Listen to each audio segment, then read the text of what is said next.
I want to discuss and find out the reasons behind the decision of the Minister for the Environment, Community and Local Government to require local authorities to consider reduced or no planning development contributions in respect of wind turbines which are not supplying electricity to the national grid. Many people will be aware there are many local wind farm projects throughout the country currently in existence, and they are contributing to Ireland meeting its targets in respect of renewable energy. They all went through the planning process and paid their development levies and their paying rates. There are many other wind farm projects currently in construction who will go through the same process. Minister, what I want to know is, why have you or your senior minister entered into a special arrangement in respect of two companies and two companies only, requiring local authorities to exempt these two companies from planning, development, financial contributions in respect of their wind turbines? This special arrangement is not available to any other company. The two companies I refer to are Element Power and Mainstream. Minister, you must be aware of the controversy in respect of these two companies who are each planning 750 wind turbines in the Midland region, in Laois, Offaly, Kildare, Longford and Westmeath. Their turbines will be 186 metres high, higher than anything else in the country.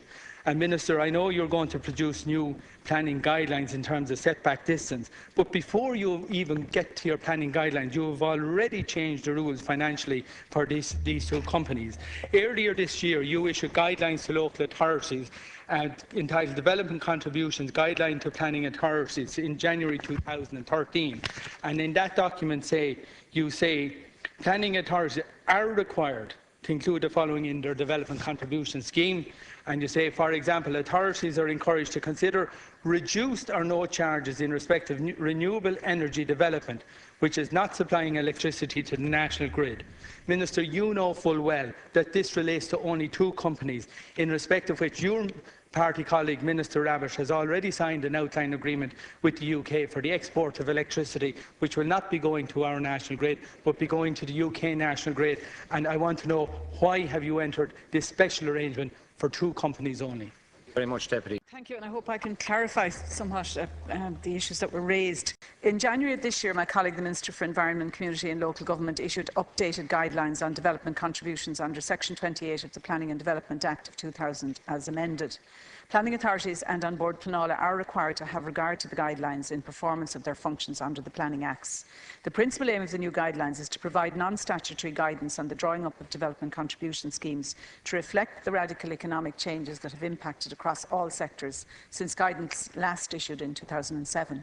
While it is recognised that the adoption of development contribution schemes is a reserved function of the elected members of each planning authority, one of the outputs of the new guidance should be a greater level of consistency in development contribution schemes on a national basis, providing enhanced clarity to inform investment decisions across different local authority areas. Local authorities now more than ever need to achieve the right balance between funding necessary infrastructure through planning gain and supporting and promoting economic activity and job creation by reducing costs to business.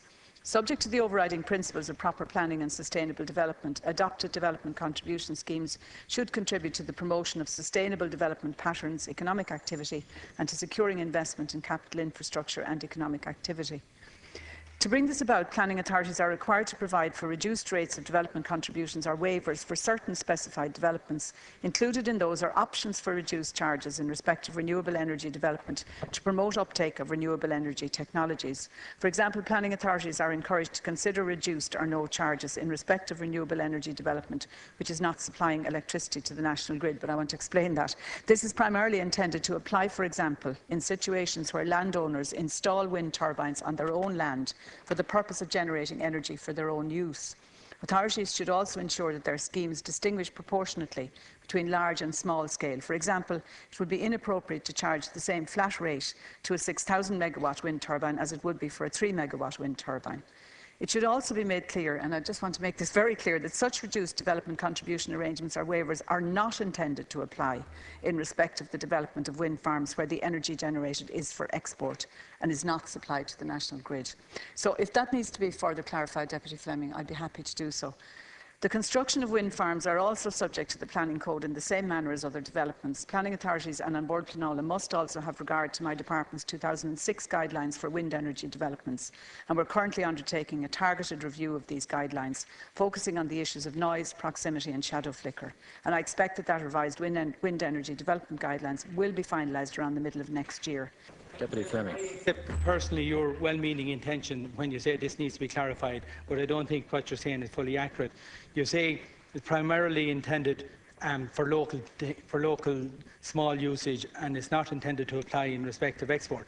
Well, as drafted, it clearly means those not connected to national grid, and the biggest such projects are the ones for export. Secondly, most importantly, the companies involved know it applies to them, because both of those companies, in their documentation, time and time again, say each year there'll be a benefit to the local community through rates and payment to the landowner. They have studiously never said they will be paying development levies, because they would have listed that as a benefit if they were paying levies to local authorities. They know they're out of the gap on this one. Also, Minister, I want to know if by not charging, Ireland is not charging development levies, you're effectively subsidising companies to compete for electricity prices in the UK.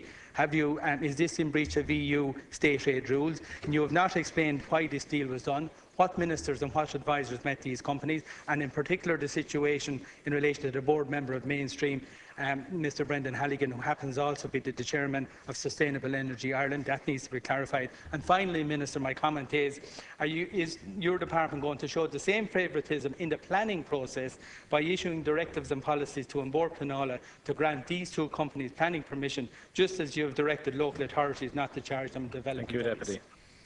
And just first of all, again, to Deputy Fleming, I just want to absolutely assure you, Deputy, that the intention is not to exempt these.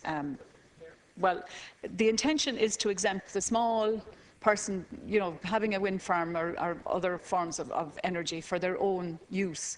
And that is the intention. If we do need to clarify it, we certainly will.